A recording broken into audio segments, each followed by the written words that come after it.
ఏపీలో మరో ఎన్నిక రసవత్తరం కాకుంది. ఏపీలో నేటి నుంచి స్థానిక సంస్థల ఎమ్మెల్సీ ఎన్నిక సంబంధించి నామినేషన్ల ప్రక్రియ మొదలైంది. అయితే ఈ నామినేషన్లకి ఇప్పటికే వైసీపీ తరపున బొత్స సత్యనారాయణ ఖరారు చేసింది వైసీపీ పార్టీ. ఇంకా టీడీపీ, జనసేన, బీజేపీ కూటమి నుంచి వరకు కూడా ఖరారు కాలేదు. ఈ రోజు నుంచి నామినేషన్ ప్రక్రియ మొదలైంది. ఉమ్మడి విశాఖలోని స్థానిక సంస్థల ఎమ్మెల్సీకి సంబంధించి స్థానానికి ఎన్నిక మొదలైంది. 13వ తేదీ వరకు కూడా నామినేషన్ ప్రక్రియ ఉండబోతోంది. 14 నామినేషన్ల పరిశీలన ఉంటుంది. ఇక 16వ తేదీన నామినేషన్ల ఉపసంహరణకి గడువుగా ఉంది. 30న ఎమ్మెల్సీ ఎన్నికలు ఉండబోతున్నాయి.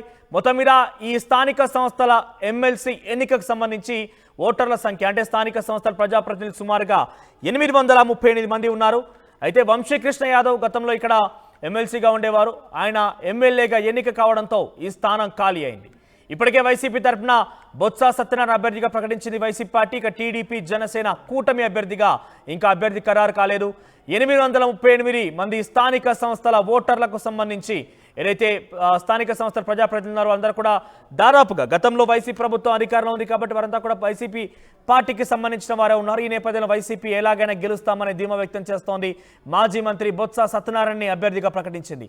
దీనికి సంబంధించి తాజా సమాచారం ప్రతినిధి వర్మ అందిస్తారు. వర్మ అందించే ముందు ఒకసారి బొత్స సత్యనారాయణ మాజీ మంత్రి ఈ ఎన్నికలకు సంబంధించి ఏం మాట్లాడారో చూద్దాం. జగన్మోహన్ రెడ్డి గారు నిర్ణయం తీసుకుని ఇవాళ ఎన్నికల్లో మన పార్టీ నిలబడాలని, పోటీ చేయాలని, పోటీ చేయడానికి కూడా కారణాన్ని ఏదో ఆశామాసిగా ఏదో 10 ఓట్లు తేడా ఉండి సరే నిలబెట్టుకుందామనో, లేదు అవతల పార్టీ వాళ్ళు ఒక 5 లాక్కొని మనం గెలుద్దామనో ఇవాళ పోటీ చేయట్లేదు. ఉన్న 800 పై తీసుకుంటే 600 పై తిరిగి మన పార్టీకి ఉన్నాయి. అవతల పార్టీకి 215 ఉన్నాయి. సరే మన జరిగిన ఎన్నికల్లో నా మొగ్గు నంచుకో, నాయుడు మొగ్గు నంచుకో, ధర్మశ్రీ మొగ్గు నంచుకో, లేదు మా కనబాబు మొగ్గు నంచుకో, ఒకరిద్దరు అటు ఇటు వెళ్ళిపోయిన ఉంటే ఇంకో 10 మంది కలుపుకుంటూ 215 ఉంటాయి. 215 కోట్లతో నీ ప్రజాస్వామ్యంలో 600 ఉన్న దాంతో పోరాడుతున్నట్టు ప్రజాస్వామ్యం ఈ విషయాన్ని ప్రపంచానికి తెలియాలనే ఈ పోటీ. అంటే ఇవాళ అధికారంలో పార్టీ తాలూకా వ్యవహారాలు ఎలా ఉంది, ఏ విధంగా ప్రజాస్వామ్యాన్ని గౌరవిస్తున్నారు, ఏ విధంగా చేస్తారని తెలియజెప్పడానికి ఈ పోటీ. లేకపోతే అంత పెద్దగా కాదు. అయినా ఒక 5, 3, 10 ఉంటే పోటీ చేసి వాళ్ళకున్న అసంతృప్తి ఉన్న వాళ్ళు చేసుకో అని ప్రలోభాలు పెట్టి చేద్దామని, వాళ్ళకున్న అధికారాన్ని ఉన్న అవకాశాలని ప్రలోభాలు పెట్టి ఇవాళ చేద్దామనే ఆలోచనతో ఇవాళ ముందుకు వస్తున్నాను. కాబట్టి దయచేసి మిమ్మల్ని అందరినీ కోరుతున్నాను, ఎవరు ఏ మనసు స్థాయికి మీరేమి పొగడు ఒక్కరే, మనందరం ఒక కుటుంబం. ఏ కష్టం వచ్చినా, సుఖం వచ్చినా మీ గౌరవం తగ్గకుండా మీ గౌరవాన్ని నిలబెట్టే ఈ పార్టీ నాయకత్వం పనిచేస్తున్న విషయాన్ని ఈ సందర్భంలో అది చిన్న పెద్ద లేదు.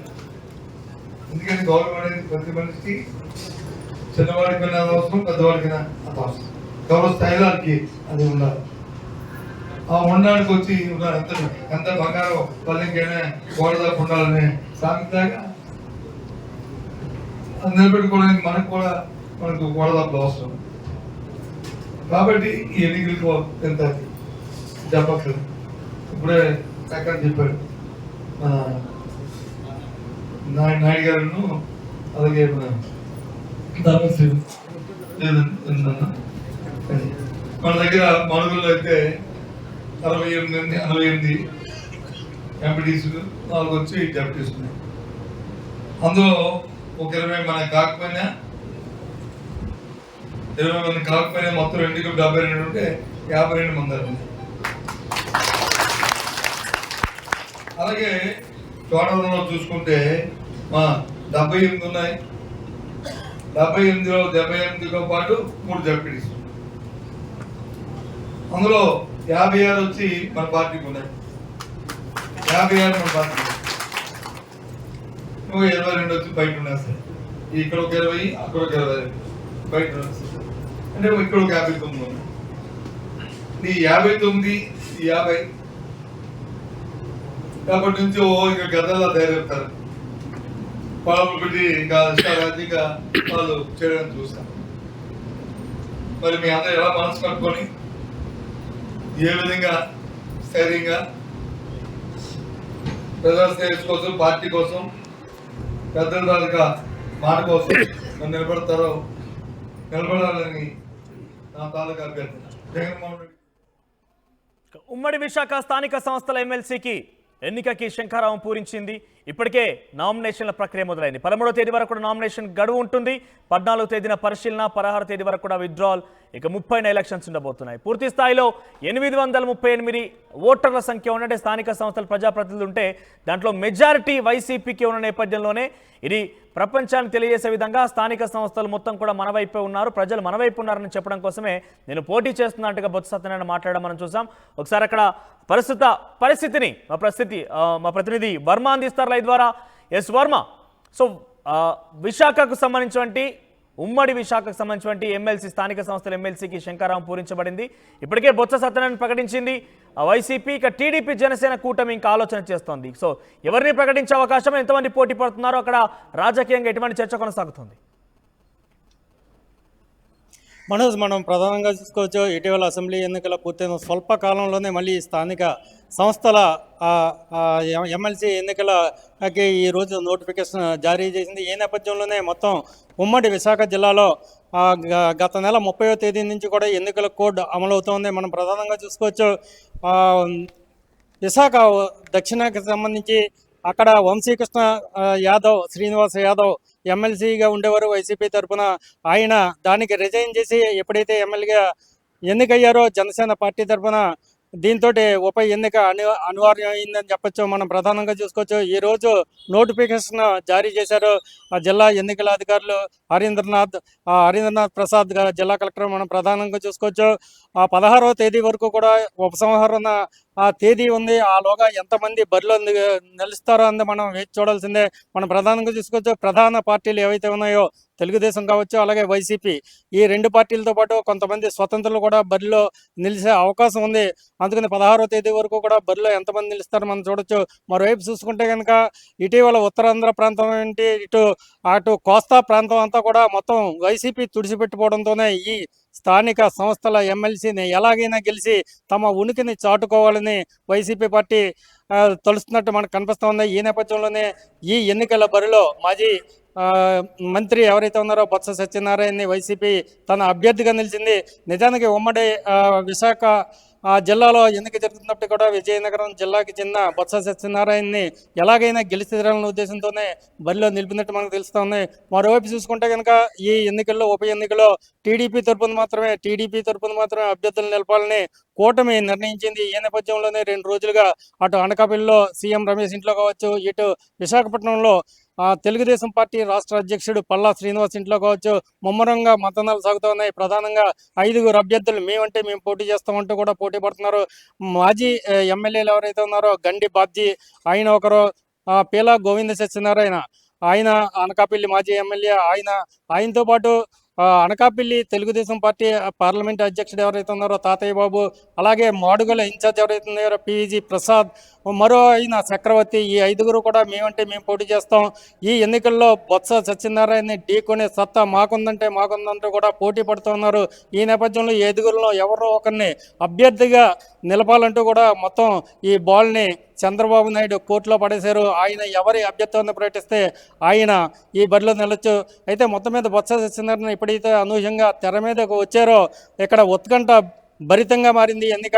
ఆయనకి మంచి పరిచయాలు ఉండటంతోనే వైసీపీ తరపున ఈ సీటుని, తమ సీటు ఏదైతే ఉందో ఎమ్మెల్సీ సీటు వంశీకృష్ణ శ్రీనివాస్ యాదవ్కి సంబంధించి దాన్ని నిలబెట్టుకుంటారన్న ఆశ మొత్తం అందరిలో కనపడుతుంది. మనం ప్రధానంగా చూసుకుంటే కనుక మొత్తం 838 మంది ఓటర్లు ఉన్నారు.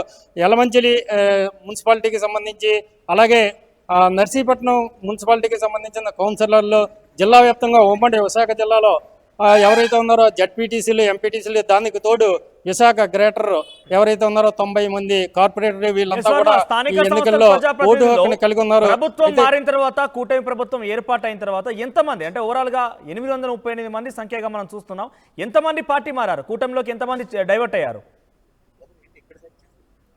మనం ప్రధానంగా చూసుకోవచ్చు, మొత్తం 838 మంది ఎవరైతే ఉన్నారో ఈ ఓటర్లు స్థానిక సంస్థలకు సంబంధించి ఎమ్మెల్సీతో మనం ప్రధానంగా ఇప్పటివరకు బయటకు వచ్చిన వాళ్ళు 14 మంది కార్పొరేటర్లు మాత్రమే. వైజాగ్ గ్రేటర్ విశాఖకు సంబంధించి 14 మంది కార్పొరేటర్లు బయటకు వచ్చారు.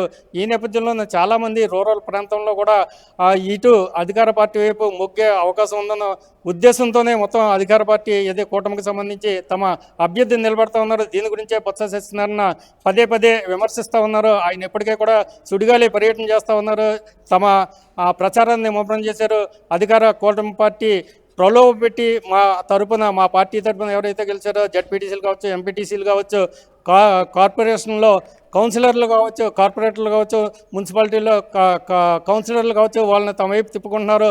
ప్రలోభాలకు గురయ్యి ఏదో విధంగా మమ్మల్ని ఓడించడానికి ప్రయత్నిస్తున్నారు. ఆయన పదే పదే విమర్శిస్తున్నారు. మనం చూడొచ్చు 838 ఓటర్లతో పాటు ఎక్స్ ఆఫీసుకి సంబంధించి ఇక్కడ ఉన్న వాళ్ళంతా కూడా పార్లమెంటు రీసెంట్గా పార్లమెంటు గెలిచిన వాళ్ళు కావచ్చు, ఎమ్మెల్యేలు కావచ్చు, వాళ్ళంతా కూడా ఎక్స్ ఆఫీసియో బలం అంతా కూడా కూటమి వైపే ఉంటుంది. మరోవైపు కొత్తగా ఎందుకైనా రాజ్యసభకు ఎవరైతే ఉన్నారో ఎస్వి సుబ్బారెడ్డి గారు కావచ్చు, గొల్ల బాబురావు కావచ్చు, నిరంజన్ రెడ్డి, వీళ్ళు ముగ్గురు కూడా తమకు కూడా ఓటు హక్కు కల్పించాలని ఈరోజే ఒక ప్రతిపాదన పంపించారు. జాయింట్ కలెక్టర్ ఎవరైతే ఉన్నారో అసిస్టెంట్ రిటర్నింగ్ అధికారి, ఎన్నికల అధికారికి, మా ముగ్గురికి కూడా మీరు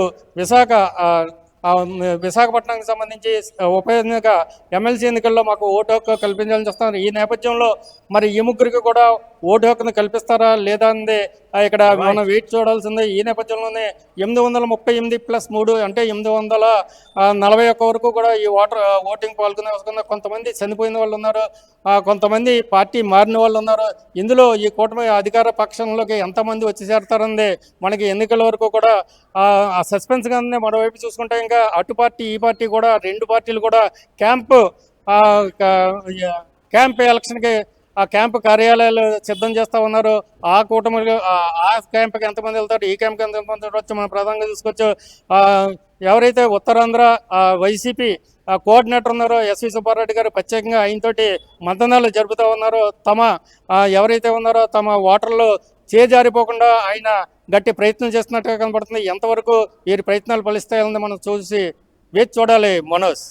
right Varma, thank you for the update. So మొత్తం మీద ఉమ్మడి విశాఖ స్థానిక సంస్థల ఎమ్మెల్సీ ఇదొక ఉప ఎన్నికగా భావించాలి. ఎందుకంటే గతంలో వంశీ కృష్ణ యాదవ్ అక్కడ గెలిచిన ఆయన ప్రస్తుతం ఎమ్మెల్యేగా ఆయన వెళ్ళారు కాబట్టి అక్కడ స్థానం ఖాళీ అయింది. ఈ నేపథ్యంలోనే అక్కడ ఉప ఎన్నిక జరుగుతోంది. సుమారుగా 838 ఓటర్ల సంఖ్య, అంటే సుమారుగా స్థానిక సంస్థల ప్రజాప్రతినిధులు ఉన్నారు. ఈ నేపథ్యంలోనే అత్యధికంగా తమ వైపే ఉన్నారు, వైసీపీ పార్టీ వారు ఉన్నారంటూ బొత్స సత్యనారాయణ మాజీ మంత్రి ఆయన ఇటీవల కాలంలో ఎమ్మెల్యేగా పోటీ చేసి ఓటమి పాలయ్యారు. ఈ నేపథ్యంలో తిరిగి ఎమ్మెల్సీగా పోటీ చేసి సిద్ధమయ్యారు, అభ్యర్థిగా ప్రకటించింది పార్టీ.